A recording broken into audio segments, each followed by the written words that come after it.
तुम मानो या ना मानो, मैं तेरे हर दुख को जानता रहूंगा और उसे सुख में बदलता रहूंगा।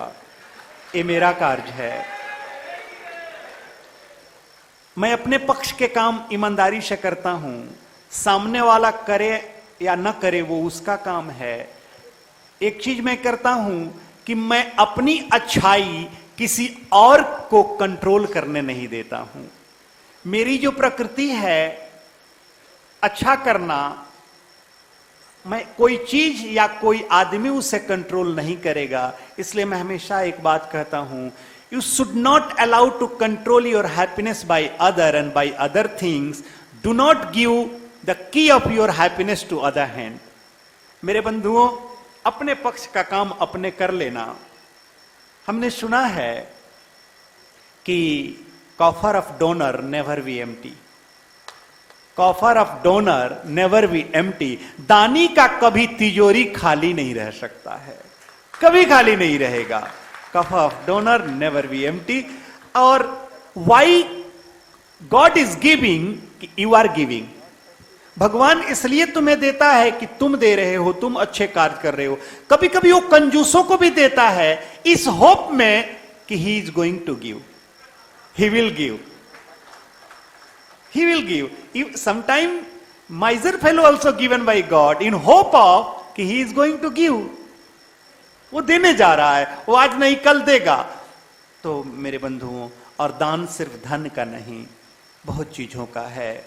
विश्वास का, सेवा का, तन का, मन का, विचार का, हर तरह की दान है। और बहुत बार जिसके पास अगर धन कम हो, मत घबराना, अपनी प्रवृत्ति रखना दान की। क्या तन से हो, क्या मन से हो, क्या विचार से हो, क्या भावना से हो, किसी रूप में प्रवृत्ति अगर रखोगे और वो भावना बनती जाएगी तो कल धन भी होगा और दान भी करोगे।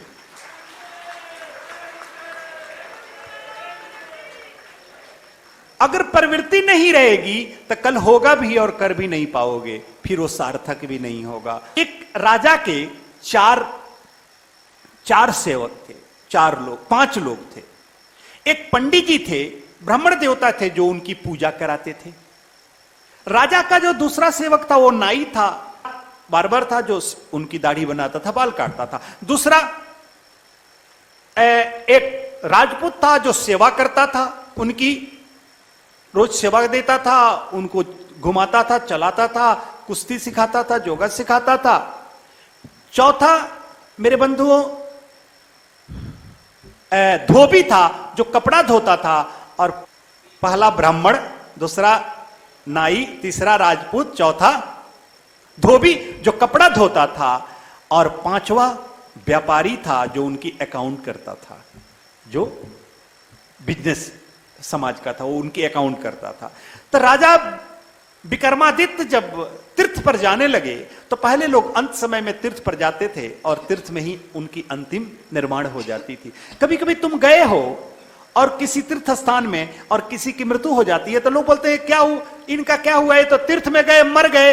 अरे बंधुओं, इसको इस तरह से सोचो कि उसको प्राण भी त्यागना था तो तीर्थ में आकर त्यागा के सीधे स्वर्ग में जाएगा, सीधे स्वर्ग में पहुंचेगा, सीधे मुक्ति में। अगर कोई महावीर के सामने अपने प्राण को त्यागा हो, अगर कोई राम के सामने त्यागा हो, देख लेना जब बाली मर रहा है तो राम पूछते हैं कि जिंदा कर दे, तुम्हें जिंदा कर दें?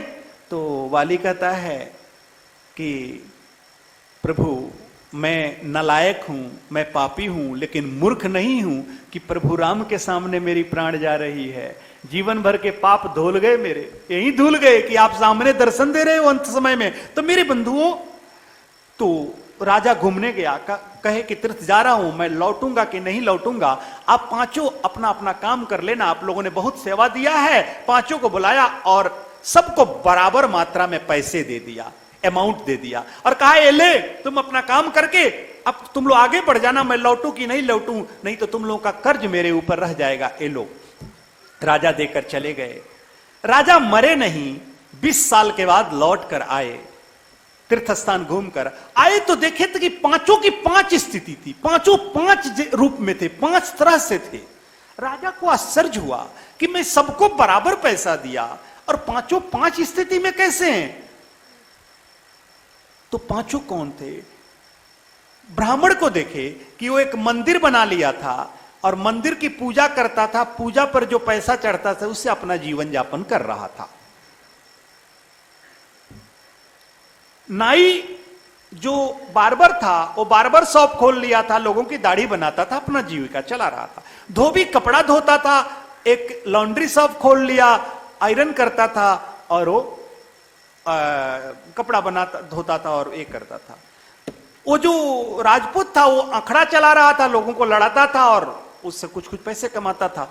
जो व्यापारी था उसको देखा कि वाह, वो तो राजा के बराबर हो गया था, उनके जैसा पुण्यवायु उसकी बढ़ गई थी। तो उन्होंने पांचों को बुलाया राजा और कहा कि ये कैसे हुआ। ब्राह्मण से पूछा कि जो मैंने पैसा दिया तुमने क्या किया? तो बोला राजा क्या किया, मैं सोचा कि वो पैसा खर्चा हो जाएगा, कुछ कुछ खर्चा किया, कुछ बता, तो सोचा मंदिर बना लेते हैं, इसकी पूजा में जो पैसा चढ़ेगा उससे मेरा जीवन चल जाएगा।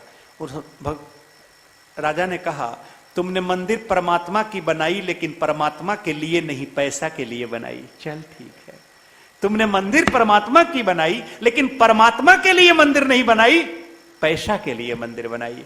हाँ, तो पूजा कर रहा था, उसको भिक्षा में मिल रहा था, जो चढ़ावा मिल रहा था उसे खा रहा था।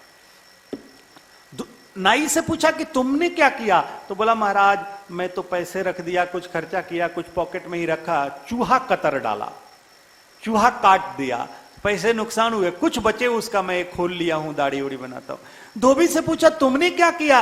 बोले मेरे पैसे तो खर्च हुए नहीं, पड़े पड़े रहे, कुछ खर्चा किया, कुछ बचा था, मैं सोचा क्या करूंगा, खर्चा हो जाऊंगा। मेरी पत्नी एक दिन मेरे कपड़े को पानी में डुबाई, उसी पॉकेट में था, पानी में गल गया। तो राजपूत को पूछा तुमने क्या किया? तो राजा आपने पैसा दिया, मौज से खाया पिया, थोड़े मोड़े पैसे बचे तो अभी भी पी रहा हूं, अखड़ा चला रहा हूं, लड़ाता हूं लोगों को, अखड़ा मेरा चल रहा है अखड़ा। तब उस व्यापारी को बुलाए, बोली भाई तुम क्या किए कि इतने बड़े हो गए, इतने बड़े तुम कैसे बन गए? उसने कहा राजा आपने पैसा दिया, मैं उस पैसा को सोचा खर्चा करूंगा तो खर्चा हो जाएगा, ऐसा करता हूं कि मैं इसको खर्चा नहीं करता हूं, इससे कमा कर खर्चा करूंगा। तो मैंने क्या किया, उस पैसे को व्यापार में लगाया, व्यापार से कुछ फायदा हुआ तो मैं उसमें से मुट्ठी भर निकाला और धर्म की खेती कर दी, मुट्ठी भर निकाला और धर्म की खेती कर दी। तो जब मुट्ठी भर धर्म की खेती की तब मेरे व्यापार में राजा बोरा भर कर आया। अब बोरा भर आया तब मैंने अजुली से धर्म की खेती कर दी। तब ट्रैक्टर भर कर आया, ट्रैक्टर भर कर आया तब राजा मैंने टोकरी से धर्म की खेती कर दी। तब लौरी भर कर आया और अब मैं रोज दोनों हाथों से धर्म की खेती करते जाता हूं और वो 10 दिशाओं से मेरे को देते जाता है और आपके बराबर हो गया हूं। तो मेरे बंधुओं, जीवन में धर्म की खेती करनी चाहिए, जीवन में धर्म की खेती होनी चाहिए, करते जाना, क्या कर्म से हो, क्या धर्म से हो, क्या जीवन से हो, क्या सेवा से हो, क्या बुद्धि से हो, क्या धन से हो, किसी रूप में करते जाना। जब करते जाओगे तो तुम जीतते जाओगे और एक समय होगा कि तुम धनवान हो जाओगे। धनवान और दौलतमंद में अंतर है। धनवान जो हर रूप में सुखी है, हर रूप में पवित्र है, जो अपनी समर्थता से लेकर मुक्ति के रास्ते पर जा रहा है, जो महावीर हो रहा है, जो बुद्ध हो रहा है। और आज देखो जो बिल गेट्स हो रहा है, बिल गेट्स ने भी तो यही किया कि पाया और सारा अपनी संपत्ति अब सेवा में लगा रहा है। मेरे बंधुओं, भामाशाह ने क्या किया? यही तो किया।